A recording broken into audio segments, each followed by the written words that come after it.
అన్ని ప్రార్థనల్లోనికి ఉత్తమమైన ప్రార్థన, ఉన్నతమైన ప్రార్థన, ప్రభువా నన్ను నాకు అది కావాలి, నాకు ఇది కావాలి అడగాల్సిన అవసరమే లేదండి.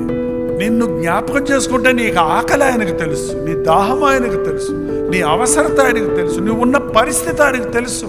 ఆయన జ్ఞాపకం చేసుకుంటే స్పష్టంగా చెప్పాడు, నేడు నీవు నాతో కూడా భారతదేశంలో ఉంటావు.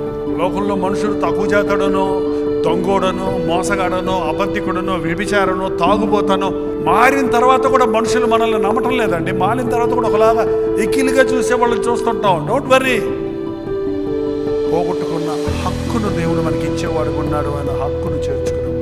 ఆయన మాట అన్నాడంటే, నేడు నీవు నాతో కూడా పరదేశంలో ఉందువు అన్నాడంటే అది అక్షరాల నెరవేర్చే మాట ఇచ్చి నెరవేర్చే ప్రభు.